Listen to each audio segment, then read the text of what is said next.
దేవునికి స్తోత్రం. మహిమ ఘనత ప్రభావము దేవాదేవునికి చెల్లును గాక. ఆమేన్. ప్రభునందు ప్రియమైనటువంటి వారుగా దేవుని యొక్క మహోన్నతమైనటువంటి కృప ద్వారా మళ్ళా మనమందరము కూడా జీవము కలిగినటువంటి దేవుని మందిరంలో మనము చేరి ఈ రీతిగా దేవుని ఆరాధించడానికి దేవుడు మనకి ఇచ్చినటువంటి ఈ ధన్యకరమైనటువంటి సమయాన్ని బట్టి దేవాది దేవునికి స్తోత్రాలు. నడిపించినటువంటి సహోదరి మేరీ గారికి వందనాలు.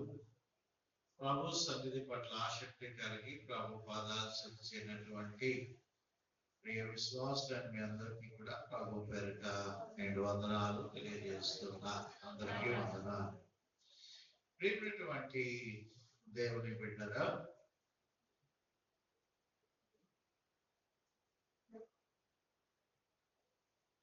గడిచినటువంటి వారంలో జరిగినటువంటి కార్యములను కూడా మన ప్రార్థనలో ఎత్తిపట్టుకొని దేవునికి కృతజ్ఞతాస్తులు చెల్లించమనేటువంటిది కూడా ఒక మంచి శుభపరిణామం. ఎందుకంటే గడిచినటువంటి ఆదివారం నుండి ఈ ఆదివారం వరకు కూడా మరి చక్కని ఆ యొక్క ప్రార్థనలో కూడా అటువంటి అంశాలను మనము జ్ఞాపకం చేసుకోవాలి.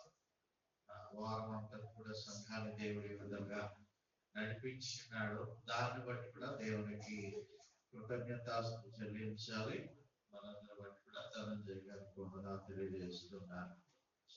ప్రియమైనటువంటి దేవుని బిడ్డరా, మరి కొద్ది నిమిషాలు దేవుని యొక్క వాక్యాన్ని ధ్యానం చేసుకుందాం. ప్రాముఖ్యముగా ఇశ్రాయేలు యొక్క మొరను విన్నటువంటి దేవుడు. ఇశ్రాయేలీలు మరి ఐగుప్తు దేశంలో ఉన్నప్పుడు వారు భయంకరమైనటువంటి బానిసత్వమును వారు అనుభవించారు. ఐగుప్తీయుల చేతిలో వారు భయంకరమైనటువంటి ఆ బానిసత్వమును వారు అనుభవించినప్పుడు వారి నిట్టూర్పులను వారి మూల్గులను దేవుడు విన్నాడు.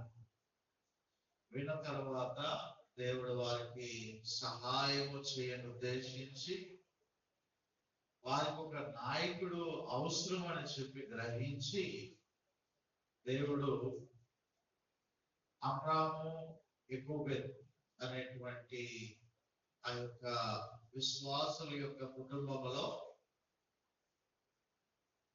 మోషే జన్మించడానికి కారణమయ్యాడు. ముఖ్యంగా మోషే దాచబడినటువంటి నాయకుడు ఆయన. ఎందుకంటే పుట్టినప్పుడు ఆయన 3 నెలలు ఆ యొక్క తల్లి కౌగిట్లో దాచబడ్డాడు. ఆ తర్వాత జమ్ము పెట్టెలో దాచబడ్డాడు. ఆ తర్వాత ఫరో ఇంట్లో దాచబడ్డాడు.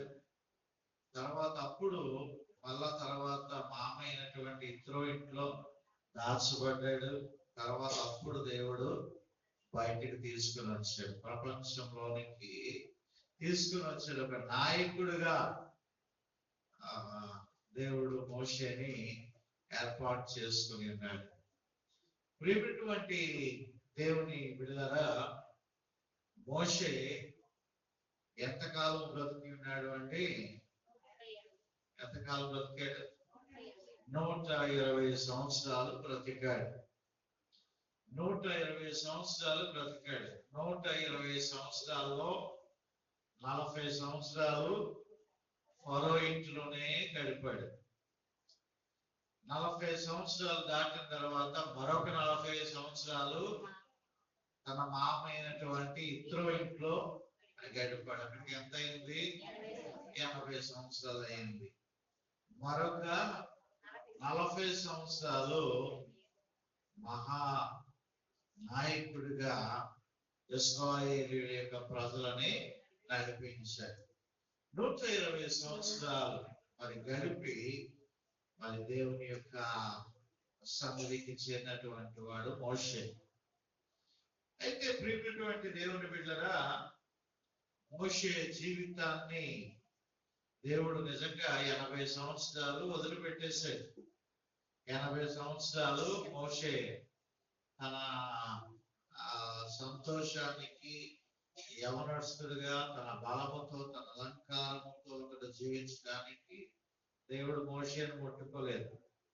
అలాగనే మరొక 40 సంవత్సరాలు చక్కగా భార్యతో ఉండడానికి, మామ ఇంట్లో చక్కగా సుఖపడడానికి, తినడానికి మోషేను దేవుడు ముట్టుకోలేదు. ఇప్పుడు మోషేకి 80 సంవత్సరాలు ప్రాయం వచ్చినప్పుడు ఇదిగో దేవుడు మోషేని వాడుకోవడానికి సిద్ధపడుతూ ఉంటున్నాడు. లేనటువంటి దేవుని బిడ్డలు, అందుకే దినములు జరుగుతున్న కొలది మనం ఇంకా అదే స్థితిలో మనం ఉండడానికి వీల్లేదు. వయస్సు మీద పడుతున్నప్పటికీ అప్పుడు లైఫ్ స్పాన్ 120 సంవత్సరాలు, ఇప్పుడు 120 వరకు ఎక్కడ ఉన్నాం, 120 వరకు ఎక్కడ ఉంటున్నాం. ఇంకా మొన్న వడ్డాది అప్పారావు గారు ప్రభు పిలుపునందుకొని దేవుని సన్నిధికి చేరారు. ఆయన వయస్సు 84 సంవత్సరాలు. మరి 84 సంవత్సరాలు బ్రతకడం అంటే గొప్ప విషయమే కదా. కాబట్టి ప్రియమైనటువంటి దేవుని బిడ్డరా, వయస్సు పెరుగుతున్న కొలది, దినములు మన జీవితంలో గడుస్తున్న కొలది ప్రభు కొరకు మనం ఏమైనా చేశామా, ప్రభు కొరకు మనం ఏమైనా సాధించామా, దేవుని పరిచర్యలో మనం వాడబడుతున్నామా, సువార్తలో వాడబడుతున్నామా, సంఘ పరిచర్యలో వాడబడుతున్నామా అనేటువంటిది కూడా మనం ప్రశ్న వేసుకోవాలి. అయితే మోషేని దేవుడు ఏర్పాటు చేసుకున్న తరువాత సరాసరి మోషే మీద దేవుని యొక్క కనుదృష్టి ఉంది కాబట్టి దేవుడు మోషేను పుట్టించాడు. దేవుడు మోషేను పుట్టించినప్పటికీ కూడా దేవుడు మోషేని సరాసరి దేవుడు వాడుకోవడానికి ఇష్టపడటం లేదు. ఈ రోజు కూడా దేవుని సేవకులైనా, దేవుని సేవకుల యొక్క పిల్లలైనా, బిషప్ గారి యొక్క పిల్లలైనా, ఇదిగో మా నాన్న పాస్టర్ కాబట్టి, మా నాన్న బిషప్ గారు కాబట్టి, మా నాన్నగారికి సంఘాలు ఉన్నాయి కాబట్టి నేను కాపర్ని అయిపోతాను, నేను పాస్టర్ని అయిపోతాను అనడానికి వీలు లేదు. ఎందుకంటే వారి జీవితంలో పిలుపు ఉండాలా, వారి జీవితంలో దేవుని కొరకు సమర్పించుకునేటువంటి జీవితం వారికి ఉండాల. ఈరోజు నేను ఒక పాస్టర్ గారి యొక్క బిడ్డను నేను కాను, నేను ఒక పోలీసు ఉద్యోగి యొక్క కుమార్ని. ఏ రోజు కూడా నా తల్లిదండ్రులు నేను దేవుని సేవ చేస్తానని కానీ, పాస్టర్ అవుతానని కానీ, సంఘాలు కడతానని కానీ ఎప్పుడు కూడా నా తల్లిదండ్రులు అనుకోలేదు. వారికి ఆలోచనే లేదు. కానీ దేవుడి మహోన్నతమైనటువంటి కృపను బట్టి ఆయన నన్ను పిలుచుకొని ఉన్నాడు. ఎన్ని కార్యక్రమాలు నేను చేపట్టినా వాటిని అన్నిటిని కూడా పక్కన పెట్టాడు. దేవుడు జీవం కలిగినటువంటి దేవుని యొక్క పని కొరకు, సేవ కొరకు దేవుడు నన్ను వాడుకుంటూ ఉన్నాడు. దేవుని సన్నిధిలో కొనసాగడానికి ఆ మహోన్నతమైనటువంటి కృపను దేవుడు నాకు అనుగ్రహించాడు. అలాగే మనము కూడా ఏదో సేవ, ఏదో పరిచర్య అనేటువంటి ఏదో మనకి సోర్సెస్ ఉన్నాయి కదా, లేదా వనరులు ఉన్నాయి కదా, లేదా నాకు ధనం ఉంది కదా. కొంతమంది ఉంటూ ఉంటారు ఉద్యోగస్తులు, వాళ్ళ దగ్గర కాస్త ధనం ఉంటుంది, వారు ఏం చేస్తూ ఉంటారంటే ఇంట్లో మొదలు పెట్టేస్తా ఉంటారు, ఇంట్లో ప్రార్థనలు మొదలెడతా ఉంటారు, ఇంట్లోనే సంఘాలు మొదలెడతా ఉంటారు, ఇంట్లోనే క్రిస్మస్ వచ్చినప్పటికి మంచి గిఫ్ట్లు పంచుతూ ఉంటారు. ఈ జనాలందరూ ఎందుకంటే వారికి సోర్సెస్ ఉన్నాయి, వారికి ఇన్కమ్ ఉన్నది. నెలకు 2 లక్షల రూపాయలు వారికి జీతాలు వస్తున్నప్పుడు ఒక 20,000 30,000 ఖర్చు పెడితే పెద్ద విషయం ఏమీ కాదు. అట్లాగూ ఆలోచన చేసేటువంటి వారు కూడా చాలా మంది దినాల్లో లేకపోలేదు. మరికొంతమందికి ఏ మార్గము లేక దేవుని సేవను ఎంచుకుని ఉద్యోగాలు మానేసి, ఆ ఉద్యోగాలు లేని పక్షముగా దేవుని పరిచర్యకు వచ్చేసి ఏదో 4 వాక్యాలు నేర్చుకుని ఆ దేవుని సేవ, ఇటువంటి సేవ గాని, ఇటువంటి ఆలోచనలు గాని ఉండడానికి దేవుడు ఇష్టపడదు. ఎందుకంటే దేవుడు జీవితాలను సరిచేసేటువంటి దేవుడు. ఆయన బ్రతుకులను సరిచేసేటువంటి దేవుడు. దేవుడు నా బ్రతుకుని సరిచేశాడు, నా జీవితాన్ని సరిచేశాడు. దేవుడు అనేక విషయాల్ని ఆయన సిలువ దగ్గరికి వచ్చినప్పుడు, ఆయన సన్నిధిలో మొదలుపెట్టినప్పుడు, ప్రార్థన చేసినప్పుడు నా జీవితాన్ని కూడా దేవుడు సరిచేశాడు. సరిచేసుకున్న తరువాత దేవుడు తన పరిచర్యలో నన్ను వాడుకోవడం జరిగింది. కాబట్టి మోషేని దేవుడు ఏర్పాటు చేసుకున్నాడు. మోషేని ఇట్లాగ వచ్చిందమ్మా, ఇటు సైడ్ వచ్చేసేయండి, ఖాళీగా ఉంది కదా, ఇటు సైడ్ వచ్చేయండి. ప్రియమైన దేవుడు బిడ్డరా, దేవుడు మోషేని ఏర్పాటు చేసుకున్నాడు, కానీ మోషేని సరాసరి నాయకుడిగా ఉండాలని దేవుడు ఇష్టపడలేదు. మోషేను సరిచేయాలి, మోషేతో మాట్లాడాలి. కాబట్టి దేవుడు ఈ రోజు మనం చదువుకున్నటువంటి లేఖన భాగంలో ఉన్నటువంటి ఈ చక్కని దర్శనాన్ని దేవుడు చూపిస్తూ ఉంటూ ఉన్నాడు. చూడండి ఒకసారి నిర్గమకాండం, ఈ రోజు మనం చదువుకొని ఉన్నాం. నిర్గమకాండము 3వ అధ్యాయం 1 నుండి 5 వచనాల వరకు ఉన్నటువంటి లేఖన భాగాన్ని, నిర్గమకాండం 3వ అధ్యాయము 1 నుంచి 5 వచనాల వరకు ఉన్నటువంటి లేఖన భాగాన్ని మనం చదువుకొని ఉన్నాం. మోషే మిద్యాను యాజకుడైన యిత్రో అను తన మామ మందను మేపుచ్చు, ఆ మందను అరణ్యము అవతలకు తోలుకొని దేవుని పర్వతమైన హోరేబుకు వచ్చెను. చూడండి, ఇంత మహానాయకుడు, ఇంత గొప్ప నాయకుడు, ఇంత కొన్ని లక్షల జనాంగాన్ని నడిపించినటువంటి ఈ నాయకుడు ఒకప్పుడు ఏం చేసేవాడట? గొర్రెల్ని, నిజంగా అనుకుంటే నా ఎక్స్పీరియన్స్ ఉపయోగపడి ఉంటుందేమో మోషేకి కదా. ఈ మాటలు విన్నప్పుడు గొర్రెల్ని దండించడం, గొర్రెలకి మెడ మీద ఆ కర్ర ఉంటుంది కదా, ఆ కొక్కులు లాంటి కర్ర, అది పెట్టి బుద్ధి చెప్పడం, ఇవన్నీ కూడా ఇశ్రాయేలు పిల్లల నాయకుడిగా అయిన తర్వాత గుర్తొచ్చి ఉంటాయి.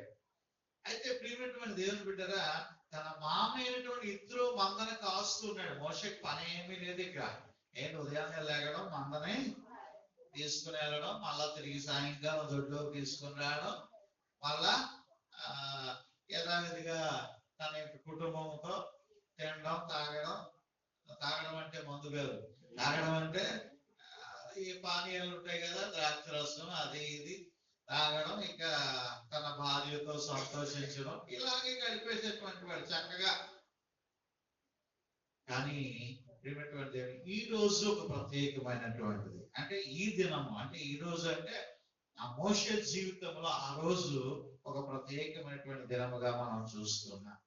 తన మందను కాచుకుంటూ ఆ యొక్క హోరేబు అనేటువంటి దేవుని పర్వతం దగ్గరికి వచ్చినప్పుడు అక్కడ తన మందని మేపుతూ ఉన్నాడు, నడుపుతూ ఉన్నాడు. అక్కడ ఒక సిచ్యువేషన్ అనేటువంటిది అక్కడ చూస్తున్నప్పుడు 2వ వచనము, ఒక పొద నడిమిని అగ్ని జ్వాలలలో యెహోవా దూత అతనికి ప్రత్యక్షమయ్యెను. అతడు చూసినప్పుడు అగ్ని వలన ఆ పొద మండుచున్నది, కానీ కాలిపోలేదు. అప్పుడు మోషే, ఆ పొద ఎలా కాలిపోలేదో నేను ఆ తట్టు వెళ్ళి ఈ గొప్ప వింత చూచెదనని అనుకొనెను. ప్రియమైన దేవుని బిడ్డరా, ఇక్కడ మోషే కన్నులకు ఒక దేవుని యొక్క దర్శనము, లేకపోతే దేవుని యొక్క సూచక క్రియ అనేటువంటిది అక్కడ కనబడుతుంది. ఏంటి అంటే పొద ఉన్నది చక్కగా, ఆ పొద మండిపోతూ ఉంది. ఆ పొద మండుచున్నటువంటి పొదగా మనం అక్కడ మోషే చూస్తున్నాడు. ఏంటి పొద కాలిపోతూ ఉంది? ఏంటి పొదలో నుంచి ఫైర్ అనేటువంటిది వస్తూ ఉన్నది? ఆ ఫైర్ ఎలాగ వస్తుంది అని చెప్పేసి మోషే చుట్టూ తిరుగుతూ ఉన్నాడు. ఆ తట్టు నుండి ఈ తట్టుకి, ఈ తట్టు నుండి ఆ తట్టు తిరుగుతాడు. ఏంటిది ఇక్కడ? ఎంతో ఒక విడ్డూరం కనబడుతూ ఉంది. ఈ పొద మండుచున్నది, కానీ కాలిపోలేదు. హల్లెలూయా! పరిశుద్ధాత్మ దేవునికి సాదృశ్యముగా ఉన్నది. పరిశుద్ధాత్ముడు మనలను మండిస్తాడు తప్ప మనల్ని బూడిద పాలు చేయడు. హల్లెలూయా. పరిశుద్ధాత్మ దేవుడు మనల్ని మండిస్తూ ఉంటాడు. కానీ మన జీవితాలను ఏ రోజు కూడా అన్యాయస్తులుగా, లేకపోతే మన జీవితాలు ఏ రోజు కూడా బూడిద పాలుగా, అంటే నష్టంలోనికి కూరుకునేటువంటి విధంగా దేవుడు చేయడు అనేటువంటి విషయాన్ని మనం చూస్తున్నాం. ఆ పొద మండుతూ ఉన్నది, ఆ పొద మండుతూ ఉన్నది. అయితే మోషే దాని చుట్టూ కూడా తిరుగుతున్నాడు. ఏంటి ఇక విడ్డూరం, ఈ పొద మండుచుంది కానీ కాలిపోవట్లేదు. ఏమి కాలిపోయినటువంటి వాసన గాని, కాలిపోయినటువంటి ఆ యొక్క సూచనలు గాని అక్కడ ఏమీ కూడా కనబడటం లేదు. కనబడలేనప్పుడు ఇక్కడ అక్కడే తిరుగుతూ ఉంటున్నాడు. అక్కడ తిరుగుతూ ఉంటున్నప్పుడు దానిలో నుంచి చూడండి 4వ వచనము, దానిని చూచుటకు అతడు ఆ తట్టు వచ్చుట యెహోవా చూచెను. దేవుడు ఆ పొద నడుము నుండి మోషే మోషే అని అతనిని పిలిచెను. అందుకు అతడు చిత్తము ప్రభువా అనెను. అందుకు ఆయన దగ్గరకు రావద్దు, నీ పాదముల నుండి నీ చెప్పులు విడువుము, నీవు నిలిచి ఉన్న పరిశుద్ధ ప్రదేశము అనెను. హల్లెలూయా. ఇప్పుడు దేవుని యొక్క కృప ద్వారా అక్కడ మండుచున్నటువంటి ఆ పొద దగ్గరికి మోషే వెళ్ళాడు. మోషే వెళ్తూ ఏంటి అని చెప్పేసి ఇంకా ఆ తట్టు ఈ తట్టు తిరుగుతూ ఇక దగ్గరికి వెళ్ళిపోదాం అనేటువంటి సమయానికి ఆ లోపల నుంచి ఒక స్వరము వినిపిస్తున్నది. ఆ స్వరము వినిపిస్తుంది. ఏంటి ఆ స్వరం అంట? మోషే, నీవు దగ్గరకు రావద్దు, నీ పాదముల నుండి నీ చెప్పులు విడువుము, నీవు నిలిచి ఉన్న స్థలము పరిశుద్ధ ప్రదేశము అనెను. హల్లెలూయా. ప్రియమైనటువంటి దేవుని బిడ్డలారా, ఇంచుమించుగా నేను ఈ యొక్క సందేశము 15 సంవత్సరాల క్రితము నేను సంఘంలో నేను చాలా విషయాలు మాట్లాడాను. ఎందుకంటే సుమారు 25 సంవత్సరాలు దేవుని వాక్యాన్ని ప్రకటించుకుంటూ వెళ్ళటం అనేటువంటిది నా బ్రతుకు 25 సంవత్సరాలు. ముఖ్యంగా లూథరన్స్ డినామినేషన్ వారికి సంఘ కాపర్లు మారుతూ ఉంటారు. వారు మారుతూ ఉంటారు కాబట్టి వాళ్ళకి ఏం చేస్తారంటే 5 years సరిపడినటువంటి టెక్స్ట్ వారికి ఇస్తారు. 5 years 5 సంవత్సరాలకి సరిపోయేటువంటి టెక్స్ట్ అంటే వారికి లెసన్స్ ఇస్తారు. ఈ లెసన్స్ వారు 5 years కూడా వారు, నేను సండే స్కూల్ టీచర్స్ కి ఎలాగైతే లెసన్స్ ఇస్తా ఉన్నానో అలాగే ఆ టీచర్స్ కి అక్కడ పాస్టర్స్ కి అక్కడ లెసన్స్ ఇస్తా ఉంటారు. వీళ్ళు 5 సంవత్సరాలు కూడా లెసన్స్ కంప్లీట్ చేయాలి. మరలా 5 సంవత్సరాలు అయిపోయిన తర్వాత మళ్ళీ ఏం చేస్తారో తెలుసా? మరలా ఈ 5 సంవత్సరాల తాలూకా లెసన్స్ మళ్ళా రిపీట్ అవుతా ఉంటాయి. ఒక్కొక్క సేవకుడు ఒక్కొక్క కోణంలో పరిశుద్ధాత్మ దేవుడు వారికి ఈ విధంగా బయలుపరుస్తాడో ఆ రీతిగా ఆ యొక్క మెసేజెస్ వారు చెప్తూ ఉంటారు.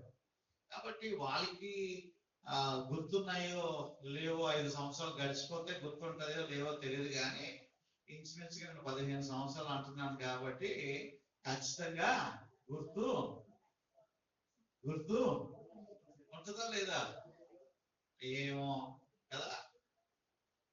అందులో చాలా మంది కొత్త వాళ్ళు కూడా ఈ మధ్యలో దేవుని సన్నిధికి వచ్చారు. పాత వాళ్ళు చాలా మంది దేవుని సన్నిధికి వెళ్ళిపోయారు. కాబట్టి ప్రియమైనటువంటి దేవుని బిడ్డరా, వాక్యాన్ని మనం ధ్యానం చేసినట్లయితే దేవుడు మోషేతో చెప్తూ ఉంటున్నటువంటి మాట, ఇదిగో మోషే, నీవు దగ్గరికి రావద్దు, నీవు దగ్గరికి వచ్చుట అనేటువంటిది మంచిది కాదు. ఎందుకంటే నీవు అప్పుడే నీ పాపములు ఒప్పుకోలేదు, నీవు అప్పుడే శుద్ధుడుగా మార్చబడలేదు, నీవు దగ్గరికి రావడానికి వీల్లేదు, నీవు పరిశుద్ధ స్థలంలోనికి రావడానికి వీల్లేదు. ఎందుకు ఈ మాట మోషేతో దేవుడు పలుకుతున్నాడు? మోషేని దేవుడే కదా ఏర్పాటు చేసుకున్నాడు. మోషేని దేవుడే కదా ఏర్పాటు చేసుకుని పిలుస్తూ ఉంటూ ఉన్నాడు. ఎందుకు దగ్గరికి రావద్దు అంటూ ఉన్నాడు? ఎందుకు దగ్గరికి రావద్దు, పరిశుద్ధ స్థలంలోనికి రావద్దు అని చెప్తున్నాడు అంటే, ప్రియమైన దేవుని బిడ్డరా, మోషే ఒక పాపములో ఉంటూ ఉన్నాడు. ఒక పాపములో ఉంటూ ఉన్నాడు. ఏంటి మోషే యొక్క పాపము అంటే, మనం నిర్గమకాండము 2వ అధ్యాయం 11వ వచనము చదివితే, ఆ దినములలో మోషే పెద్దవాడై తన జనుల యొద్దకు పోయి వారి భారములను చూసెను. అప్పుడు అతడు తన జనులలో ఒక హెబ్రీయుని ఒక ఐగుప్తీయుడు కొట్టగా చూసెను. అతడు ఇటు అటు తిరిగి చూసి ఎవడునూ లేకపోగా ఆ హెబ్రీయుని చంపి ఇసుకలో వాని కప్పి పెట్టెను. మోషే చేసినటువంటి పాపము. ప్రియమైనటువంటి దేవుని బిడ్డలారా, మోషే జన్మించిన తర్వాత మనందరికీ తెలుసు, ఆ నైల్ నదిలో జమ్ము పెట్టులో పెట్టి తన తల్లి ఎగుబెత్త అమ్మగారు వదిలిపెట్టినప్పుడు, ఆ తర్వాత ఆ రాకుమార్తె యొక్క స్నాన వాటికలోనికి ఆ యొక్క పెట్టి కొట్టుకొని వెళ్తూ ఉంటున్నప్పుడు, అక్కడికి దూరం నుంచి కనిపెడుతూ పొదల్లోంచి కనిపెడుతుంటున్నటువంటి మిరియాము ఆ విషయాన్ని చూసి, ఇదిగో ఆ బిడ్డని ఆ రాకుమార్తె ఎత్తుకుని వెంటనే పరిగెత్తుకొని వెళ్ళి, ఈ కుమారుడు కొరకు, ఈ హెబ్రీ కుమారుడు అంటే ఇశ్రాయేల్ కుమారుడు కొరకు ఏదైనా దాదిని తీసుకొని రానా అని చెప్పినప్పుడు, దాదిగా సాక్షాత్తు తన తల్లిని తీసుకుని రావడము, ఆ తల్లి ఆ మోషేకి దాదిగా ఉండడము, అంటే ఆయాగా ఉండడము, ఆ ఆయాగా ఆ యవన ప్రాయం వచ్చినంత వరకు కూడా ఆ బిడ్డను పెంచేటువంటి బాధ్యత తల్లి దగ్గరికి రావడం, ఇదంతా కూడా దేవుని యొక్క గొప్ప ప్రణాళిక. అయితే ప్రియమైనటువంటి దేవుని బిడ్డరా, ఇప్పుడు ఏం జరుగుతుంది అంటే, మోషే పెద్దవాడు అవుతూ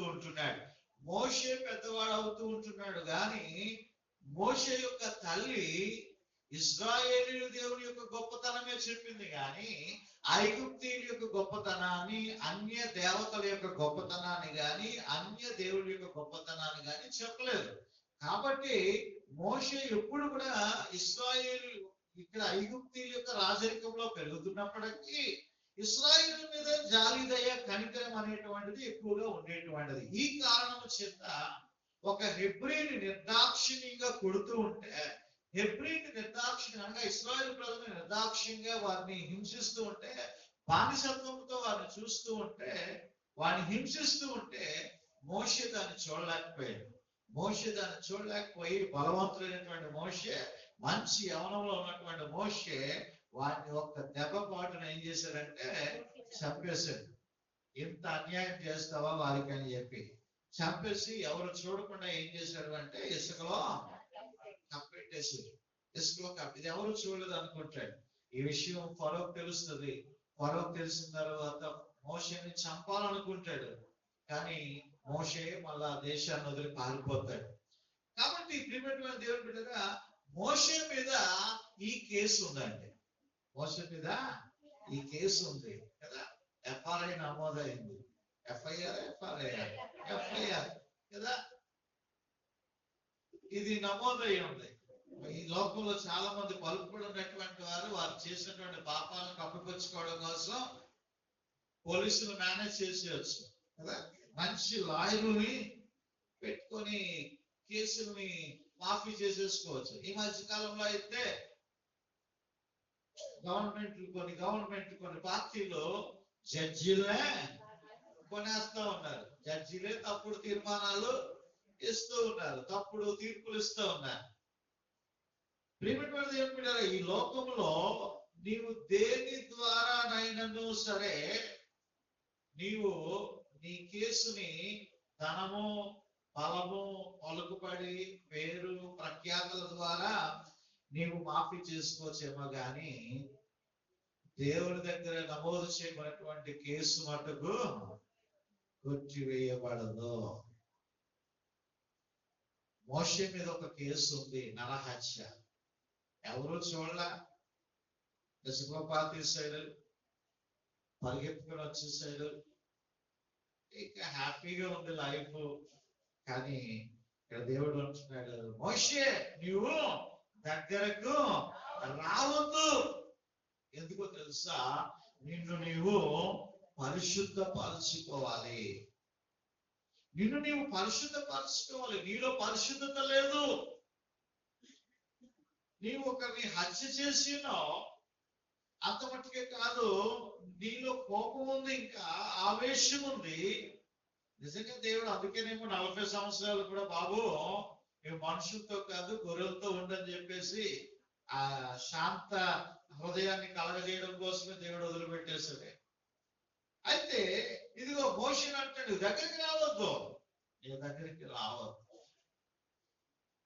ఈరోజు మనము దేవుని దగ్గరకు రావాలి అంటే, దేవుడు మన ప్రార్థనలు వినాలి అంటే, దేవుడు మన మొర వినాలి అంటే, నిన్ను నీవు పరిశుద్ధ పరచుకోవాలి. నీకు నీవుగా పరిశుద్ధ పరచుకోవాలి. నీ గురించి ఇంకొకరు ఏడవడం కాదు, నీ గురించి నీవే ఏడవాలి. నీ తప్పుల గురించి మరొకరు క్షమాపణ అడగడం కాదు. ఒక్కొక్కసారి బిడ్డలు తప్పు చేస్తూ ఉంటే తల్లిదండ్రులు ఏం చేస్తూ ఉంటారు, అయ్యో వాడిని క్షమించండి, వాడిని ఏమి తొందరపడి చేశాడు, పొరపాటు చేశాడు, ఈసారి వదిలేయండి అని చెప్పి తల్లి క్షమాపణ అడుగుతూ ఉంటది. కానీ వాడు మట్టుకు అట్లాగే రూడ్గా ఉంటాడు. నాకు ఆ యాక్సిడెంట్ అయినప్పుడు అట్లాగే ఆ సండే లేట్కి వచ్చాను కదా, అప్పుడు అలాగే తల్లిదండ్రులు వచ్చేసి, అయ్యా మేము ఆటో నడుపుకునే వాళ్ళని, మాకు ఏ ఆధారం లేదు అని చెప్పి, అవసరమైతే మేము కాళ్ళు పట్టుకుంటామని కూడా కాళ్ళు పట్టుకోవడానికి పొంగాడు. కానీ వాడు మట్టుకు ఎక్కడ, నేను అక్కడ కూర్చొని సీసీ కెమెరాలు ఉన్నాయో చూసుకోండి అంటున్నాడు. ఒరే పనికిమాల సన్నాసి, ఇప్పటికైనా సరే అతను అడగరా, ఆయన వదిలేస్తాడు, ఆయన మంచి వ్యక్తి అని చెప్పినా సరే వాళ్ళు ఉన్నటువంటి రూడ్నెస్ అనేటువంటిది వాడికి తగ్గల. ఈరోజు ఎవరు పాపం చేస్తే వారే దేవుని దగ్గర క్షమాపణ అడగాలండి. యేసు ప్రభు అని ఎవరి నోటితోనట, మీ అమ్మ నోటితో ఒప్పుకొని అన్నాడా, మీ నాన్న నోటితో ఒప్పుకొని అన్నాడా, మీ ఆవిడ నోటితో ఒప్పుకొని, నీ నోటితో నీవు ఒప్పుకొని ఎడలా, నీవు హృదయమందు విశ్వసించిన ఎడలా నీవు రక్షించబడదు. హల్లెలూయా. నీ పాప దోషములు క్షమించబడాలి అంటే నీవే దేవునికి క్షమాపణ అడగాలి. ఎందుకంటే నీవే పరలోకానికి, అమ్మ నాకు బదులు నువ్వు ఇల్లు పరలోకానికి అంటావేంటి, ఏమంటే నాకు బదులు నువ్వు పరలోకానికి వెళ్ళి నరకానికి వెళ్ళి వచ్చేస్తాను అంటావా, అనం కదా. కాబట్టి ప్రియమైనటువంటి దేవుని బిడ్డగా నేను జ్ఞాపకం చేస్తున్నాను, ఇదిగో మోషే నీవు దగ్గరకు రావద్దు. ఎందుకో తెలుసా, నీలో అపవిత్రత ఉన్నది, నీలో అపవిత్రత అనేటువంటిది ఉంటున్నది. నువ్వు దగ్గరికి రావద్దు సుమా, నీవు పరిశుద్ధ పరచుకోవాలి. చూడండి, కీర్తన గ్రంథం ఒక వాక్యాన్ని మనం చూస్తాం. కీర్తన గ్రంథము, దావీదు మహాభక్తుడు ఆ యొక్క పాపములో పడిపోయిన తర్వాత, ఆ బెత్షెబా యుద్ధకు వెళ్ళిన తర్వాత ఆ పాప కోపంలో పడిపోతాడు. ఆ స్త్రీతో పాపం చేసిన తర్వాత ఒక గొప్ప పశ్చాత్తాప కీర్తన 51వ ఆ దావీదు కీర్తన. ఈ 51వ దావీదు కీర్తనలో ఇదిగో అక్కడ ఒక ప్రార్థన చేస్తూ ఉన్నాడు. 10వ వచనం చదివితే, దేవా నా యందు శుద్ధ హృదయము కలుగజేయుము, నా అంతరంగములో స్థిర స్థిరమైన మనస్సు నూతనముగా పుట్టించును. ప్రియమైనటువంటి దేవుని బిడ్డలారా, నా అంతరంగములో స్థిరమైన మనస్సును నూతనముగా పుట్టించును దేవా, నా యందు శుద్ధ హృదయమును కలుగజేయము. అధ్యాయమంతా కూడా మీరు చదవండి. దావీదు ఏ విధముగా పశ్చాత్తాపడుతూ ఉన్నాడు అనేటువంటి విషయం మనకు కనబడుతుంది. నీవు దేవుని సన్నిధిలో పశ్చాత్తాప పడితేనే తప్ప నీవు దేవుని దగ్గరికి రావడానికి వీల్లేదు. ఇదిగో వచ్చే ఆదివారం మళ్ళా మనం ప్రభు బల్లని సమీపిస్తున్నాం. ఆ దేవుని బలను సమీపించినప్పటికీ నీవు ప్రార్థన చేసుకోవాలి. దేవా, నా యందు శుద్ధ హృదయమును కలుగజేయు. నేను పాపము చేసినటువంటి స్థితిలో నేను ఉంటున్నాను. ఎన్నో దోషక్రియలు చేస్తున్నాను. లేని వార్తలు పుట్టించాను. ఎంతో మందిని నిందించాను. గుండాలు చెప్పాను. అబద్ధాలు చెప్పాను. అనేక విధాలుగా మోసపూరితమైనటువంటి కార్యాలు చేశాను. చూడకూడనటువంటి దృశ్యాలు నేను చూశాను.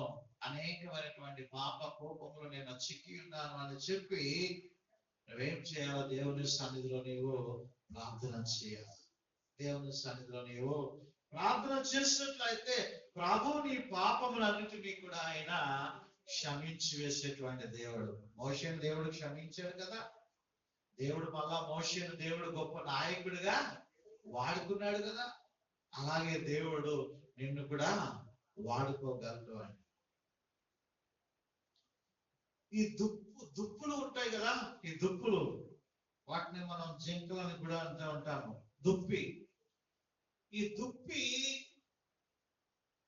దుప్పుల్ని వెంటాడుతూ ఉంటాయట కొన్ని కుక్కలు. 60 కుక్కలు ఈ దుప్పుల్ని వెంటాడుతూ ఉంటాయంట. ఈ వెంటాడుతూ ఉంటున్నప్పుడు ఈ దుప్పులు ఏం చేస్తాయంటే పరిగెత్తుకుంటూ పరిగెత్తుకుంటూ పరిగెత్తుకుంటూ నీటి వాగుల దగ్గరికి వెళ్ళిపోతాయంట. నీటి వాగుల దగ్గరికి వెళ్ళిపోతాయి. నీటి వాగుల దగ్గరికి వెళ్ళిపోయి ఆ నీటి వాగుల లోపలికి దిగిపోతాయంట. వాటికి తెలుసు ఆ వాగులు ఎలా ఉంటాయో, అవి ఎంత లోతుంటాయో. కాబట్టి ఈ కుక్కలు ఎప్పుడైతే వీటిని తరుముతూ ఉంటాయో ఈ దుప్పులను, ఇవి పరిగెత్తుకుంటూ పరిగెత్తుకుంటూ వెళ్ళిపోయి ఆ వాగుల్లోకి వెళ్ళిపోయి దాక్కుంటూ ఉంటాయంట. ఆ నీటి వాగుల్లోకి వెళ్ళిపోతాయంట. ఆ ఓట, ఆ నీటి వాగులు అంటే ఓట, ఆ నీటి ఓటల దగ్గరికి వెళ్ళిపోయి దాక్కుంటూ ఉంటాయంట. ఈ 60 కుక్కలు తరుపుకుంటూ తరుపుకుంటూ తరుపుకుంటూ వచ్చి, కుక్కలకి వాసన బాగా తెలుసు కదా, ఏమండి, కుక్కలకు వాసన బాగా తెలుసు. అంతవరకు వచ్చినటువంటి వాసన అంతా కూడా ఏమైపోతుందంటే మాయమైపోతుందంట. ఎప్పుడైతే ఈ దుప్పి పరిగెత్తుకుంటూ వచ్చి ఆ నీటి వాగులలో దాక్కుంటుందో, ఆ నీటి వాగులోకి దిగుతుందో, వెంటనే అక్కడ వచ్చేటువంటి వాసన అంతా కూడా మాయమైపోతుందంట. అప్పుడు అక్కడ ఏ వాసన వస్తుందంటే నీటి వాసనే వస్తుంది తప్ప ఆ దుప్పి వాసన అనేటువంటిది అక్కడ రాదంట. ఆ విధముగా దుప్పిలు వారి యొక్క ప్రాణాలని రక్షించుకుంటాయి లేదా కాపాడుకుంటాయి. వెంటనే అవి పారిపోతా మళ్ళా ఆ కుక్కలు దుప్పులు ఏమయ్యో తెలియదులే అని చెప్పేసి అవి మళ్ళా వెనక్కి వెళ్ళిపోతా ఉంటాయంట. అలాగే ప్రేమైనటువంటి దేవుని బిడ్డలారా, ఈరోజు మన కొరకు కూడా ఒక ఓట అనేటువంటిది ఉంది. అదే యేసయ్య రక్తపు ఓట. హల్లెలూయా. భక్తుడు చక్కని పాట రాస్తాడు కదా, ఆయుట బొంగి దొంగయు ఆశుద్ధుడాయేను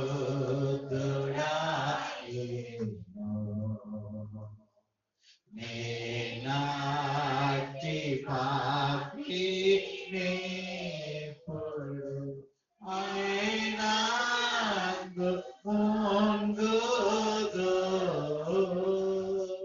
యేసు నాకు మారుగా ఆశీర్వచన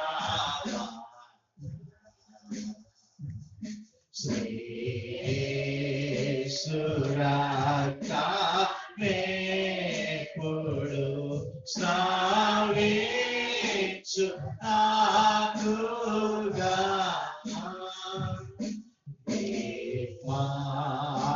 ఇమ్మానుయేలు రక్తము పైన యుగాలు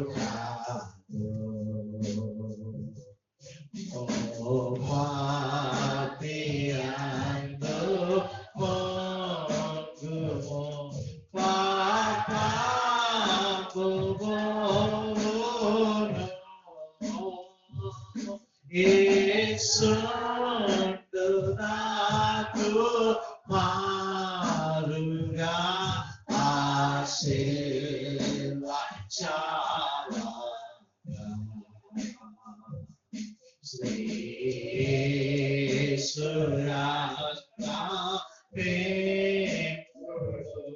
శ్రావించు నాకుగా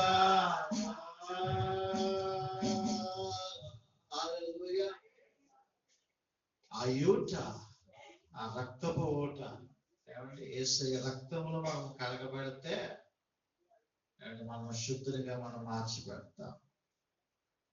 ఇదిగో మోషే నీవు దగ్గరకు రావద్దు, దగ్గరకు రా. ఎప్పుడు నీ పాపములను నీవు ఒప్పుకొని శుద్ధీకరించుకొని అప్పుడు నీవు నా సన్నిధిలోనికి రా.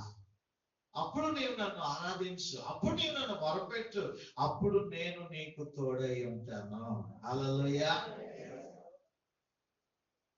తరువాత మనం జ్ఞాపకం చేసుకున్నట్లయితే రెండవ మాట అక్కడ పలుకుతూ ఉంటున్నాడు. ఏంటది? నీ పాదముల నుండి నీ చెప్పులు విడువము. నీ పాదముల నుండి నీ చెప్పులు విడువము. పాదాలకు చెప్పులు, చెప్పులు అనేటువంటివి పాపేచ్ఛలకు సాదృశ్యముగా ఉంటున్నది. మోషే నీ పాపేచ్ఛలను నీ విడువు. నీ శరీరాశ, నేత్రాశ, జీవకుడంబము, వీటన్నిటినీ కూడా నువ్వు విడిచిపెట్టు. నువ్వు విడిచిపెట్టు. నీ చెప్పులు విడిచిపెట్టి నువ్వు రా దేవుని సన్నిధి. నిజంగా మన దేవాలయాల్లో మనం అందరం కూడా చెప్పులు విడిచిపెట్టి మనం దేవుని మందిరానికి వస్తూ ఉంటాం లోపలికి కదా. కానీ మళ్ళా వెళ్ళేటప్పుడు ఏం చేస్తూ ఉంటాం? అలా ఉండకూడదు మనం కదా. అంటే పాపం అక్కడ వరకు ఉండి అక్కడ కాకుల్లాగా ఉండి లోపలికి వచ్చినప్పుడు పౌరాల్లాగా ఉండి మళ్ళా బయటికి వెళ్ళి మళ్ళా చెప్పులు వేసుకుని మళ్ళా కాకుల్లాగా వెళ్ళిపోకూడదు. ఏమండి? అవి ఓన్లీ సింబాలిక్ గా మనం మాట్లాడుకుంటున్నాం కానీ అట్లా మన జీవితాలు ఉండకూడదు. మోషేతో దేవుడు అంటున్నాడు, మోషే నీ పాదములకున్నటువంటి చెప్పులను నీవు విడువు, విడిచిపెట్టు. చూడండి ఒకసారి మార్కు సువార్త, ప్రభువు చెప్తున్నటువంటి మాటలు. మార్కు సువార్త 7వ అధ్యాయము, మార్కు సువార్త 7వ అధ్యాయము 21వ వచనం నుండి, లోపల నుండి అనగా మనుష్యుల హృదయములో నుండి దురాలోచనలను, జారత్వములను, మన శుక్రవారమే నేను జారత్వము ఆ స్త్రీ గురించి నేను మాట్లాడి ఉన్నాను. జారత్వములను, దొంగతనములను, నరహత్యలను, వ్యభిచారములను, లోభములను, చెడుతనములను, కృత్రిమమును, కామ వికారమును, మత్సరమును, దేవదూషణయు, అహంభావమును, అవివేకమును వచ్చును. ఈ చెడ్డవనియు లోపల నుండి బయలు వెళ్ళి మనుష్యుని అపవిత్రపరచునని ఆయన. ఇవన్నీ కూడా పాపేచ్ఛలు అనేటువంటి మాటలు సాక్షాత్తు మన రక్షకుడైనటువంటి యేసుక్రీస్తు ప్రభు వారే తెలియపరుస్తూ ఉంటూ ఉన్నారు. నీ హృదయంలో ఉన్నటువంటి ఇవన్నీ కూడా దురాలోచనలు, జారత్వములు, దొంగతనము, నరహత్య, వ్యభిచారము, లోపాలు, చెడుతనము, కృత్రిమమును, కామ వికారమును, మత్సరమును, దేవదోషణయు, అహంభావమును, అవివేకమును, ఇవన్నీ కూడా ఏమండి మన పాపేచ్ఛలకు సాదృశ్యముగా ఉంటున్నాయి. వీటిని మనము విడిచిపెట్టాల. మోషేతో అంటున్నాడు, మోషే నీ చెప్పులు విడువు, నీ పాపేచ్ఛని విడువు, నీ కామ వికారములను విడిచిపెట్టు, నీ అహంభావమును విడిచిపెట్టు, నీలో ఉన్నటువంటి ఆ కోపమును విడిచిపెట్టు, ఆ యొక్క ఉద్రేకమును నీవు విడిచిపెట్టు. ప్రియమైనటువంటి దేవుని బిడ్డలారా, ఈ రోజు మనము కూడా వాటన్నిటిని కూడా మనం విడిచిపెట్టి దేవుని దగ్గర మనము మొరపెట్టాలా, దేవునికి ప్రార్థన చేయాలా, దేవుని సన్నిధిలో మనం ఉండాలి. అవన్నీ లోపల ఉండే ఉన్నాయంట. అవన్నీ మన లోపల పెట్టుకొని మనము దేవునికి ప్రార్థన చేయడం అనేటువంటిది అది నిజంగా మన యొక్క బుద్ధిహీనత అవుతా ఉంటుంది. నువ్వు విడిచిపెడితే రక్షించబడతావు, కప్పుకుంటే శిక్షించబడతావు. కాబట్టి ప్రియమైనటువంటి దేవుని బిడ్డరా, దేవుని యందు మనము ఆ యొక్క చెప్పులు విడువు. మోషేతో అంటాడు, మోషే నీవు నిలిచి ఉన్న స్థలము పరిశుద్ధ స్థలము, పరిశుద్ధ స్థలంలో ఇటువంటి వాటికి తావులేదు. దేవుని యొక్క పరిశుద్ధత ముందు ఏమండి బైబిల్ పేరే ఏం పేరు? పరిశుద్ధ గ్రంథము. బైబిలే పరిశుద్ధత, ఆ వాక్యమే పరిశుద్ధత. నీ జీవితమే పరిశుద్ధంగా ఉండాలని దేవుడు కోరుకుంటూ ఉన్నాడు. అపరిశుద్ధతకు ఏ మాత్రము కూడా చోటు లేదు. పరిశుద్ధత, పరిశుద్ధత, పరిశుద్ధత. పరిశుద్ధత లేకుండా ఎవడు కూడా దేవునికి ఇష్టుడై ఉండుట అసాధ్యం.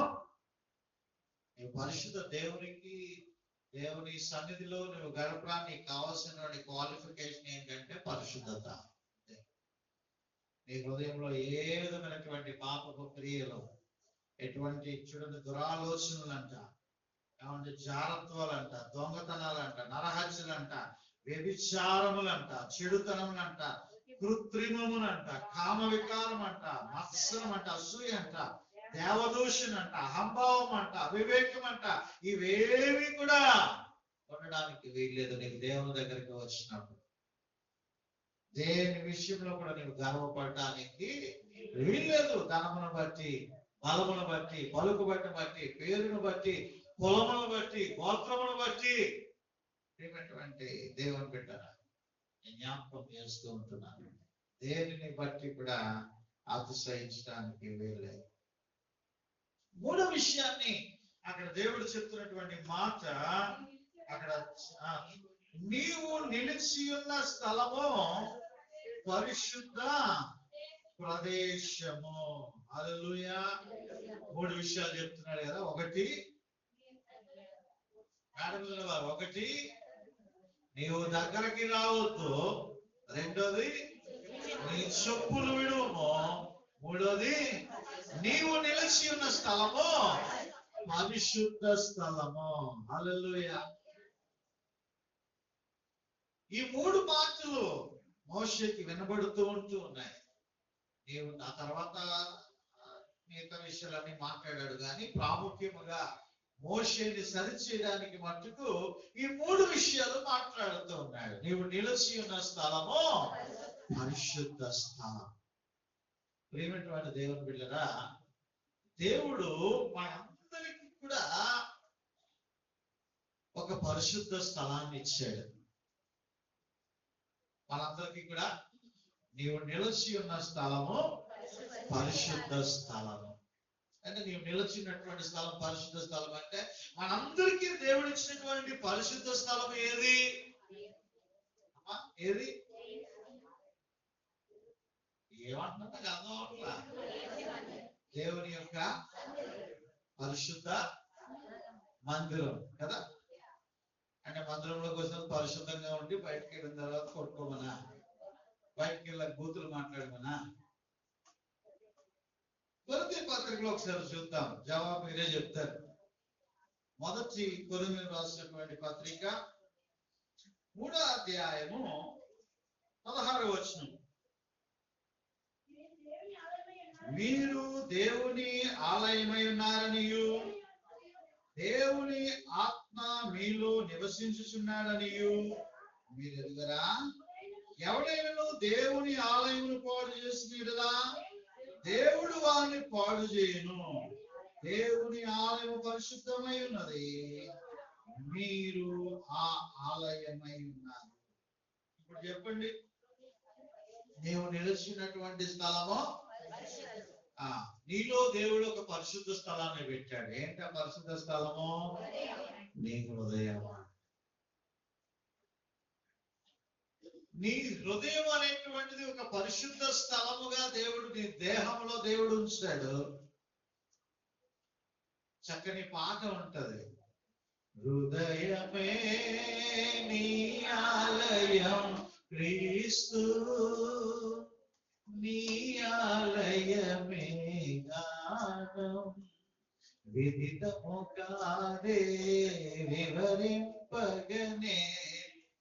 నా చిన్నప్పుడు పాట ఎప్పుడో, ఇది శుభోదయం ఒకటి ఇదొకటి కదా, అందుకే నేను మర్చిపోయాను, మీరు మర్చిపోయాను. కాబట్టి ప్రియమైనటువంటి దేవుని బిడ్డలారా, నీ దేహంలో ఒక పరిశుద్ధ ప్రదేశాన్ని దేవుడు పెట్టాడు, అదే నీ హృదయం అనేటువంటిది. ఆ హృదయం అనేటువంటిది పరిశుద్ధముగా ఉండాలని చెప్పి దేవుడు కోరుకుంటూ ఉన్నాడు. నీ హృదయంలో మొట్టమొదటి స్థానాన్ని దేవునికి ఇవ్వాలని ఆయన కోరుకుంటూ ఉన్నాడు. నీ హృదయంలో దేవుడు నివసించాలని ఆశపడుతున్నాడు, దేవుని ఆత్మను ఉంచాలని ఆశపడుతున్నాడు. ఆ హృదయం మరి పరిశుద్ధముగా ఉన్నదా? ఆ హృదయంలో యేసయ్యకే మొదటి స్థానం ఉన్నదా? ఆ హృదయంలో దేవుని మాత్రమే నీవు మొదటి స్థానం ఇచ్చి ఆయన ఆరాధిస్తూ ఉంటున్నావా? కొంతమంది హృదయాల్లో చాలా మంది సినిమా యాక్టర్లు ఉంటారు. కొంతమంది హృదయంలో చాలా మంది ఏమంటే క్రికెట్ ప్లేయర్స్ ఉంటారు. ఆ విరాట్ కోహ్లీ ఏ కటింగ్ చేయించుకున్నారో అదే కటింగ్ చేయించుకుంటా ఉన్నారు. చాలా మంది ఫోటోలు పెట్టి ఆరాధిస్తూ ఉంటారు. ఆ హృదయంలో నిజంగా భయంకరమైనటువంటి పోకడగా పోతా ఉన్నారు. ఇంకా చాలా మంది, కొంతమంది ఇంకా భయంకరమైనటువంటి పాపము ఆ హృదయంలో ఎవరెవరినో ఉంచుకుంటూ ఉన్నారు, ఎవరెవరికో స్థానాన్ని ఇస్తూ ఉన్నారు. దేవుడు చూస్తున్నాడు కదా. అక్కడ ముందే నేను చెప్పాను, దేవుని దృష్టికి మరుగైనది ఏది కూడా లేదు. ఆయన కన్నులు స్పష్టంగా చూస్తున్నాయి. ఎక్స్రే కన్నా, ఎంఆర్ఐ కన్నా ఆయన నేత్రాలు అగ్ని జ్వాలల వంటి నేత్రాలు. హల్లెలూయా. కాబట్టి నీ హృదయంలో ఏమున్నదో, దేని గురించి ఆశపడుతున్నావో, దేని గురించి ఆలోచన చేస్తున్నావో, ఏది కావాలని నీవు కోరుకుంటున్నావో, ఇవన్నీ కూడా మనుషులకైతే మరుగైనటువంటిదిగా నీవు చేయగలవేమో కానీ దేవునికి మరుగైనటువంటిదిగా నీవు చేయలేవు. కాబట్టి ప్రియమైనటువంటి దేవుని బిడ్డగా దేవుడు అంటున్నాడు, నీవు నిలిచినటువంటి స్థలము అనగా నీలో ఉన్నటువంటి ఆ పరిశుద్ధ స్థలాన్ని నీవు పరిశుద్ధముగా ఉంచుకో. నీ హృదయాన్ని పరిశుద్ధముగా ఉంచుకో. హృదయంలో నుండి జీవ జలపు ఓటలను ప్రవహింపజేస్తానంటున్నాడు దేవుడు. నీవేమో పాపపు ఓటలను ప్రవహింపజేస్తూ ఉంటున్నావు. పాపపు ఆలోచనలు, కుయుక్తులు, కుట్రలు, అసూయలు, ద్వేషాలు, ఇవన్నీ కూడా నీ హృదయంలో వాటిని పెట్టుకుంటూ ఉన్నావు. ప్రేమటువంటి దేవుని బిడ్డరా, అటువంటివి ఉండడానికి వీలేదు. వాటిని విడిచిపెట్టాలా. దాన్ని ప్రభు పాదాల చెంత నీకు దించినట్లయితే ప్రభు నీ జీవితాన్ని ఆశీర్వాదకరంగా వాడుకుంటాడు. ఎలా వాడుకుంటాడు తెలుసా? మోషేని వాడుకున్నట్టుగా వాడుకుంటాడు. హల్లెలూయా. ఇదిగో దేవుడు మొట్టమొదటిగా మోషేను సరిచేస్తూ ఉంటున్నాడు. ఇదిగో మోషే, నీవు దగ్గరికి రావద్దు, నీ పాదములతో చెప్పులు నీవు విడిచిపెట్టు. ఎందుకో తెలుసా? నీవు నిలిచినటువంటి స్థలము పరిశుద్ధ స్థలం. నీవు సేవిస్తున్నటువంటి దేవుడు పరిశుద్ధ దేవుడు, ఆషామాషి దేవుడు కాదు. ఆయన బొమ్మ కాదు, జీవమున్న దేవుడు అని పాట పాడతాం కదా. ఆయన జీవమున్నటువంటి దేవుడు. ఆయన నీవు పరిశుద్ధత కలిగినటువంటి జీవితాన్ని నువ్వు జీవించాలా, దేవునికి నీ హృదయాన్ని సమర్పించాలా. ఒకసారి అంతా బిల్లీ గ్రహం గారు నోవా స్కోటియా అనేటువంటి ఒక, బిల్లీ గ్రహం గారు తెలుసా? చాలా మందికి తెలుసా బిల్లీ గ్రహం గారు తెలుసా? దీప తెలుసా? దీప తెలుసా? దీప ఎవరు? అయ్యో, బిల్లీ గ్రహం గారు తెలియదట, దీప తెలుసట. వాట్సాప్ లో పెడతాను బిల్లీ గ్రహం గారి చరిత్ర, చదవండి. ప్రియమైనటువంటి దేవుని బిడ్డ, అలాంటివి చేస్తే మన క్రైస్తవంలో మనకు ఎదుగుదల లేదన్నమాట. ఇంకా ఎక్కడ వేసిన గొంగలి అక్కడే. భక్తుల గురించి తెలుసుకోము, వాక్యాన్ని కంటత పెట్టము, వాక్యాన్ని ధ్యానము చేయము, వాక్యాన్ని చదవము. ఎలా ఉన్నామంటే ఆదివారం రావడము, మళ్ళా సోమవారం నుండి శనివారం వరకు, ఈ ఆదివారం అయినా మనం కరెక్ట్ గా వస్తామా? 2 గంటలు, ఆ 2 గంటలు గంట ఆబ్సెంట్. 7 గంటలకు ఆరాధన అంటే 8 గంటలు కరెక్ట్ గా వచ్చేస్తున్నాం కదా. దేవుని బిడ్డలారా, నీవు నీ మొదటి స్థితిని నీవు మర్చిపోకూడదు. నీ మొదటి స్థితిని నీవు మర్చిపోకూడదు. ప్రియమైనటువంటి దేవుని బిడ్డలారా, నేను వచ్చినప్పుడు ప్రార్థన చేస్తున్నారు సహోదరు గ్రేసమ్మ గారు. అంటే ఎక్కడ ఇల్లు? సుజాత గారు వెళ్ళిపోయారు. అక్కడి నుంచి ఉన్నటువంటి ఆమె వచ్చి ప్రార్థన చేస్తా ఉన్నారు. నడిపించేటువంటి వారికి ఎక్కడి నుంచో వారు వచ్చి ఆ టయానికి సిద్ధపడి వారు వచ్చి టైం టు టైం ఎక్కడి నుంచో వచ్చి ఆలయాన్ని సిద్ధపరిచేటువంటి మన పరిచారకులు. ప్రియమైన దేవుని బిడ్డలారా, ఇటువంటి వాక్యాన్ని మనం నేర్చుకోవాలి. భక్తుల గురించి మనం నేర్చుకోవాలి. అయితే బిల్లీ గ్రహం గారు ప్రపంచ ప్రఖ్యాతి గాంచినటువంటి దేవుని ప్రవక్త. కొన్ని లక్షల మంది వస్తారు ఆ మీటింగ్.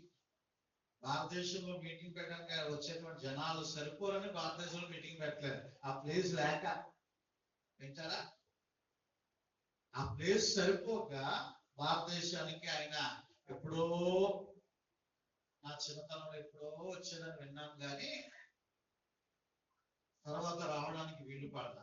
అటువంటి బిల్లీ గ్రహం గారు ఒకరోజు ఆయన మీటింగ్స్ కండక్ట్ చేశారంట ఆ ఊర్లో, నోవా స్కోటియా అనేటువంటి దేశంలో. అక్కడ ఆ పట్టణంలో మీటింగ్స్ కండక్ట్ చేస్తే ఒక 2-3 ప్రసంగికులు ఆ రోజు ఉన్నారు. టెంపుల్టన్ అనేటువంటి ఒక దైవుని సేవకుడు కూడా ఉన్నాడు. ఆయనతో పాటుగా అసిస్టెంట్ స్పీకర్ గా, సహ స్పీకర్ గా, అంటే ఇంకొద్ది లేట్ అయినా ఒకరోజు రాకపోయినా ఆ మీటింగ్స్ లో ఒక రోజు ఆయన కూడా ప్రసంగించారు. అయితే ఇట్లాగా ఒక మీటింగ్ జరుగుతూ ఉంది. ఆ మీటింగ్ జరుగుతుంది. ఆ రోజు బిల్లీ గ్రహం గారు రాలేదు. ఆ బిల్లీ గ్రహం గారు రాలేనప్పటికీ టెంపుల్టన్ గారు మాట్లాడుతున్నారు దేవుని వాక్యాన్ని. టెంపుల్టన్ అనేటువంటి దైవ సేవకుడు దేవుని వాక్యాన్ని మాట్లాడుతూ దేవుని వాక్య సందేశాన్ని ఎంతో గంభీరంగా, ఎంతో మరి ఉజ్జీవంగా దేవుని వాక్యాన్ని అందిస్తున్నారు. అదే మొదటి రోజు టెంపుల్టన్ గారు దేవుని వాక్యాన్ని అందించారు.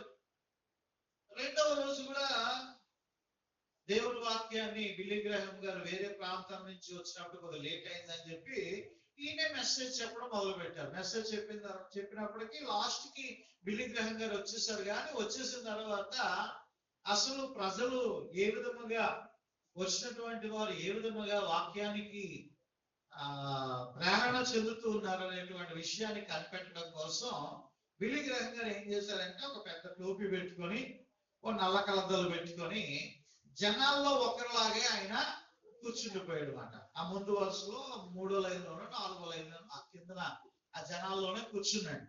ఆయన బిల్లీ గ్రహం గారని ఎవరు కూడా గుర్తుపట్ల. ఇప్పుడు టెంపుల్టన్ గారు వాక్యం చెప్తూ ఉన్నారు. టెంపుల్టన్ గారు వాక్యం చెప్తూ ఉన్నప్పుడు ఆ వాక్యం చెప్తున్నప్పుడు ఆయన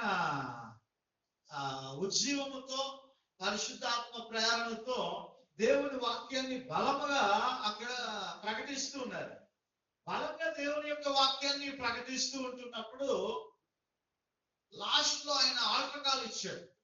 ఆల్టర్ కాల్ అంటే ఎవరైనా మారు మనసు పొందినటువంటి వారు ఉన్నారా? ఎవరైనా హృదయంలో యేసుక్రీస్తు ప్రభువును చేర్చుకున్నటువంటి వారు ఉన్నారా? ఎవరైనా సరే దేవుని కొరకు సమర్పించుకున్నటువంటి వారు ఉన్నారా? లేచి నిలబడండి, ముందుకు రండి, మీ గురించి ప్రార్థన చేస్తాం అని చెప్పేసి ఈ టెంపుల్టన్ గారు ఒక ఆల్టర్ కాల్ ఇచ్చారు అన్నమాట. ఆయన పిలిచాడు, పైనుంచి ఒక పిలుపు ఇచ్చాడు. ఆ పిలుపు ఇచ్చినప్పటికీ చాలా మంది లేచి నిలబడ్డారు, చాలా మంది ముందుకు వెళ్ళారు, చాలా మంది హృదయాలను మార్చుకున్నారు, చాలా మంది దేవుని దగ్గరికి వెళ్ళి ప్రార్థన చేస్తున్నారు. ఈలోగా బిల్లీ గ్రాహం గారు ముందు వరుసలో ఒక ఆయన కూర్చున్నాడట. ఆ బిల్లీ గ్రాహం గారి ముందు వరుసలో ఒక ఆయన కూర్చుంటే ఆయన అడిగాడట, బాబు, ఇందాక నుంచి నువ్వు ఆలోచన చేస్తున్నావు కదా, ప్రార్థన చేస్తున్నావు కదా, ఆల్టర్ కాల్ ఇచ్చారు కదా టెంపుల్టన్ గారు, ఆల్టర్ కాల్ ఇచ్చినప్పుడు మరి నువ్వేమి ముందుకు వెళ్ళలేదు అంటే, రేపు వెళ్తానండి, రేపు పెద్ద దైవజనుడు వస్తున్నాడు, ఆ పెద్ద దైవజనుడు వచ్చినప్పుడు నేను వెళ్ళి మారు మనసు పొందుతాను. ఆ పెద్ద దైవజనుడు వచ్చినప్పుడు, ఆ పెద్ద దైవజనుడు ఎవరు? బిల్లీ గ్రాహం గారే కదా. ఆయన అనుకున్నటువంటి బిల్లీ గ్రాహం గారే. ఆ పెద్ద దైవజనుడు వచ్చినప్పుడు నేను వెళ్ళి మారు మనసు పొందుతాను. ప్రియమైనటువంటి దేవుని బిడ్డలారా, బిల్లీ గ్రాహం గారు చాలా బాధపడ్డారంట. అయ్యో, పెద్ద దైవజనుడి దగ్గర కాదు, టెంపుల్టన్ గారి దగ్గర కాదు, సామాన్య పాస్టర్ దగ్గర కాదు, నీ పాపములు క్రీస్తు యేసు ప్రభు వారి యొక్క పాదాల చెంత నీవు ఒప్పుకోవాలి. హల్లెలూయా. చాలా మంది నా పాపాలన్నీ ఒప్పుకుంటున్నానని చెప్పి ఎక్కడ పోతా ఉంటారు? వెలంగిని పోతా ఉంటారు. నా పాపాలన్నీ ఒప్పుకుంటాను, నా ప్రాయశ్చిత్తం చేసేసుకుంటా, నా గుండు గీకించేసుకుంటా చెప్పేసి ఎక్కడెక్కడికో వెళుతూ వస్తూ ఉంటారు. కాదు, నీవు నిలిచి ఉన్న స్థలమే పరిశుద్ధ స్థలము. హల్లెలూయా. నీవు బిషప్పుల దగ్గర ఒప్పుకోడు. కొంతమంది కొన్ని మతాలు ఉంటాయి కదా మన డినామినేషన్ లో, వీళ్ళు ఫాదర్ గారు చెవులో చెప్తా ఉంటారు అని, ఏమంటే అలాగే చెవు పెడతాడు, వీళ్ళేం చెవులో ఏదో చెప్తారు కదా. ఫాదర్స్ కాదు, పాస్టర్స్ కాదు, బిషప్లు కాదు, నీవు ఒప్పుకోవలసినంతా కూడా మన రక్షకుడైనటువంటి ప్రభు అయినటువంటి యేసయ్య దగ్గర. హల్లెలూయా. సుందరి ప్రార్థన చేస్తున్నాడు, గుండు కొట్టుకుని, దేవా నేను పాపిని, నన్ను కరుణించు దేవా. కనీసం నీ వైపు చూడడానికి కూడా నాకు ధైర్యము చాలటం లేదు. నిజంగా మనస్సాక్షి ఉన్నటువంటి వారు అలాగే మాట్లాడతారు. మనస్సాక్షి లేనటువంటి వారి సంగతి వదిలేయండి. వారికి ఇంకా భయం ఉండదు, దేవుడు ఉండదు, భక్తి ఉండదు, ఏమి ఉండదు.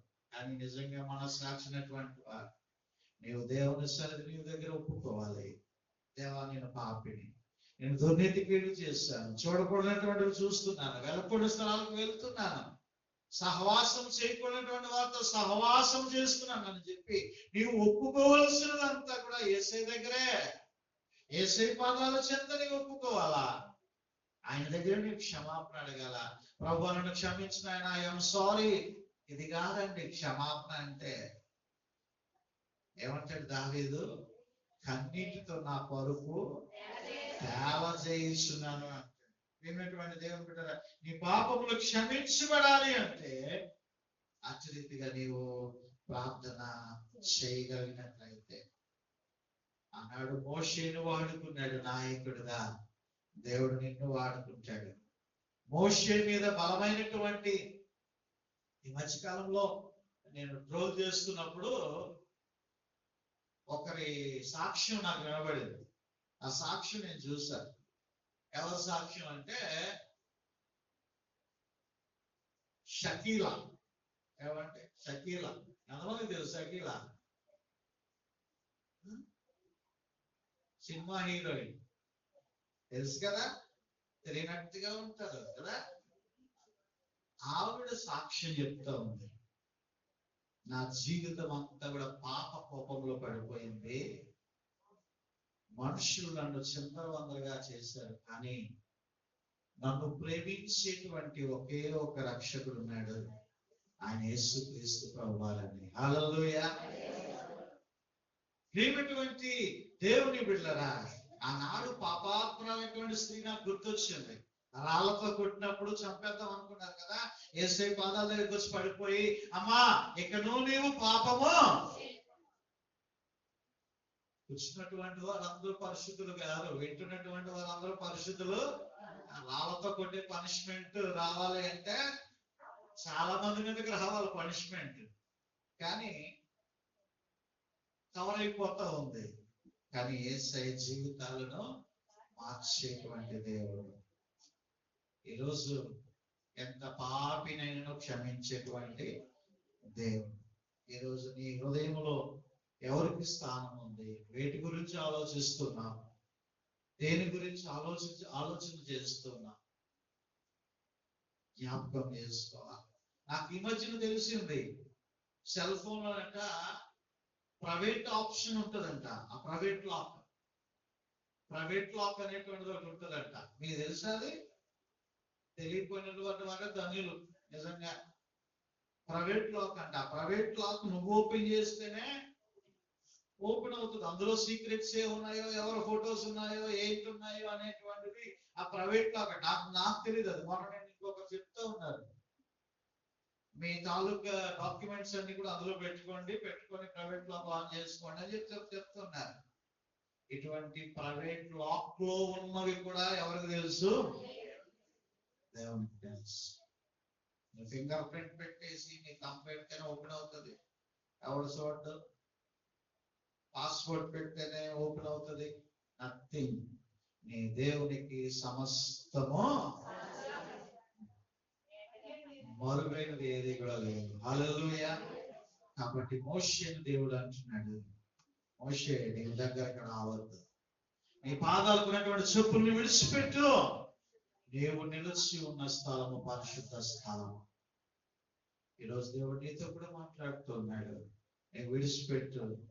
దేవుడు మోషేని వాడుకున్నట్లుగా దేవుడు నిన్ను వాడుకుంటాడు. హల్లెలూయా.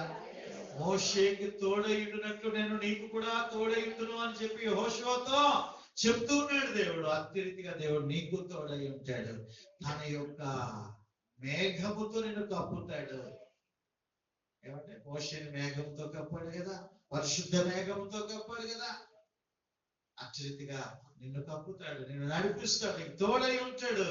నీ పక్షముగా ఆయన నిలబడతాడు. ఫరో సైన్యము ఎదురుగా ఉన్నా సరే మోషే ఏం చేశాడు? వారిని ఎదుర్కొన్నాడు ధైర్యంగా. అతి ధైర్యాన్ని నీకు ఇస్తాడు. ఎప్పుడో తెలుసా? నీ పాపాన్ని ఒప్పుకొని నీ హృదయంలో దేవుని చేర్చుకుంటే. ప్రార్థన చేసుకుందాం, చిన్న ప్రార్థన చేసుకుందాం. దేవుని సన్నిధిలో అందరం కూడా లేచిలో పెడదాం. ఒక్కసారి లేచిలో పెడదాం. దేవా, అవును తండ్రి ప్రభా, నీ పాదాల చెంత నేను ఉంటున్నాను, నీ సన్నిధిలో నేను ఉంటున్నాను.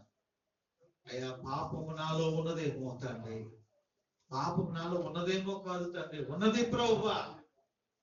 అయ్యా, శరీరాశ, నేత్రాశ, జీవపడం, అయ్యా పనికి మాలినటువంటి మాటలు, పనికి మాలినటువంటి కార్యాలు, వెళ్ళకూడనటువంటి స్థలాలు, చేయకూడనటువంటి వ్యాపారాలు, చూడకూడనటువంటి దృశ్యాలు, అయ్యా అనేకమైనటువంటివి నన్ను అలముకుంటూ ఉన్నాయి. అయ్యా నాయన, నాకు సహాయం దయచేయండి అని దేవుని సన్నిధిలో విశ్వాసముతో ప్రార్థన చేద్దాం. మన ప్రభువు నమ్మదగినటువంటి దేవుడు. ఇదిగో మోషే, నీ హృదయాన్ని నాకు ఇవ్వు, నీ హృదయం ఉన్నటువంటి మాలిన్యమును తీసివేయని ప్రార్థన చేస్తున్నాడు. దేవుడు చదివిస్తున్నాడు. అట్టి రీతిగా ప్రార్థన చేద్దాం దేవుని సన్నిధిలో. మన ప్రభు మోషేను వాడుకున్నట్లుగా నిన్ను కూడా వాడుకోవడానికి ఆయన సిద్ధంగా ఉన్నాడు. ఒక మంచి తీర్మానం లేనిదే ఆశీర్వాదం లేదు, తీర్మానం లేనిదే ఆశీర్వాదం లేదు. దేవుని సన్నిధిలో ప్రార్థన చేసుకుందాం.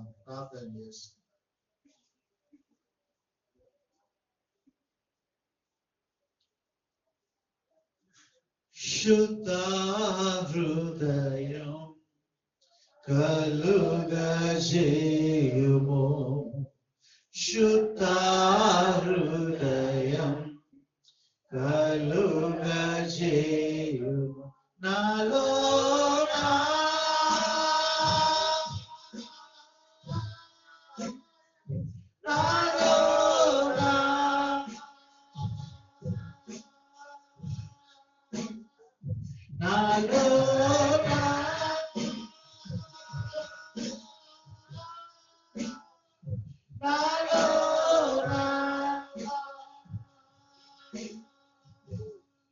శుద్ధ హృదయం కలుగజేయుము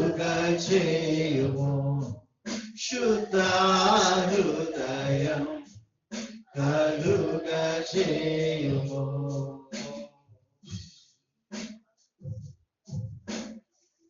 నీ వాత్సల్యం నీ బాహుల్యం నీ కృపా కనికరం చూపించుము నీ వాత్సల్యం నీ బాహుల్యం నీ కృపా కనికరం చూపించుము పాపము చేశాను దోషినయ్యున్నాను పాపము చేశాను దోషినయ్యున్నాను తెలిసి ఉన్నది నా అతిక్రమమే తెలిసి ఉన్నవి నా పాపములే తెలిసి ఉన్నవి నా అతిక్రమమే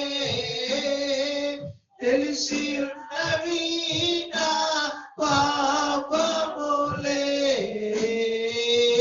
నీ సన్నిధిలో నా పాపములే ఒప్పుకొందునయ్యా నీ సన్నిధిలో నా పాపములే ఒప్పుకొందునయ్యా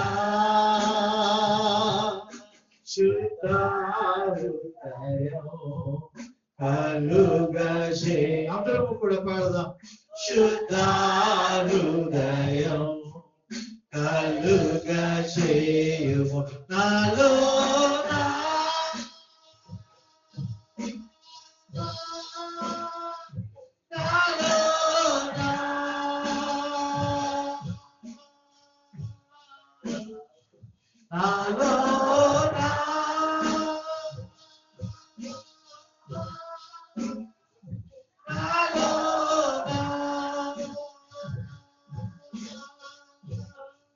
శుద్ధ హృదయం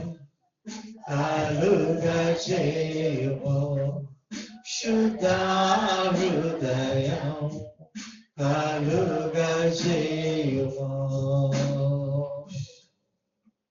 యేసయ్యా నీకు వందనాలు స్తోత్రాలు తండ్రి నాయన అయ్యా తండ్రి మోషేని నీవు వాడుకొని ఉన్నావు అయ్యా వాడుకోవడానికి ముందుగా నీవు సరిచేసి ఉన్నావు తండ్రి ఆ మండుచున్నటువంటి ఆ పొద దగ్గర నాయన ఆ పరిశుద్ధాత్మ నడిపింపు ద్వారా మోషే జీవితాన్ని నీవు హెచ్చరిస్తున్నావు మోషే నీవు దగ్గరికి రావద్దు మోషే నీవు నిలిచి ఉన్నటువంటి స్థలము పరిశుద్ధ స్థలం మోషే నీ చెప్పులు విడువు అని ప్రభువా నాయన మోషేకి నీవు ఆజ్ఞాపిస్తూ ఉన్నావు అవును తండ్రి మోషే వాటన్నిటిని విడిచిపెట్టాడు నీ మాటకు లోబడ్డాడు నీ పిలుపుకు లోబడ్డాడు తండ్రి నాయన అయ్యా తండ్రి మోషేని ప్రభా నాయకుడిగా చేసి ఉన్నావు నీ ఆత్మను తోడుగా వచ్చావు నీ సన్నిధిని తోడుగా వచ్చావు గొప్ప నాయకుడిగా నీవు వాడుకొని ఉన్నావు దేవా అయ్యా ఈరోజు ప్రభా అయ్యా నాలోను మాలోను ఉన్నటువంటి పాపేచ్ఛలను ప్రభా మేము తీసివేసుకోవడానికి సహాయం దయచేయండి మీ దేవుడైన యెహోవా పరిశుద్ధుడై ఉన్న ప్రకారము మీరును పరిశుద్ధులై ఉండుడని ప్రభు నీ వాక్యం సెలవిస్తుంది నాయన అయా నాడు యోసేపు వలె పరిశుద్ధతను కాపాడుకోవడానికి సహాయం దయచేయండి. ఎస్తేరు వలె పరిశుద్ధతను కాపాడుకోవడానికి సహాయం దయచేయండి. దానియేలు వలె పరిశుద్ధతను కాపాడుకోవడానికి సహాయం దయచేయండి దేవా. అయా తండ్రి యోబు వలె యథార్థతను కాపాడుకోవడానికి సహాయం దయచేయండి. అయా అటువంటి వారిని నీవు వాడుకోబోతున్నావు తండ్రి, నీకు వందనాలు. అటువంటి వారు నీవు ఆశీర్వదించబోతున్నావు అయ్యా, నీకు వందనాలు. అయ్యా నీ కృప సమృద్ధిని ఆయన ప్రతి బిడ పైన మీరు ఉంచి నడిపించాలని అయా ఎవరైతే వాక్యాన్ని విని నాయన అయా నీ సన్నిధిలో వారి పాపములను ఒప్పుకుంటూ ఉన్నారో అయా వారిని నీతిమంతులుగా మీరు తీర్చిన ఆయన మోషేకు తోడై ఉన్నట్లు నీ బిడ్డలైనటువంటి వారికి కూడా మీరు తోడుగా ఉండి నడిపించాలని క్రీస్తు ప్రభుల వారి యొక్క పరిశుద్ధమైనటువంటి నామమును బట్టి ఈ ప్రార్థన అడుగుతూ ఉంటున్నాను తండ్రి. ఆమేన్.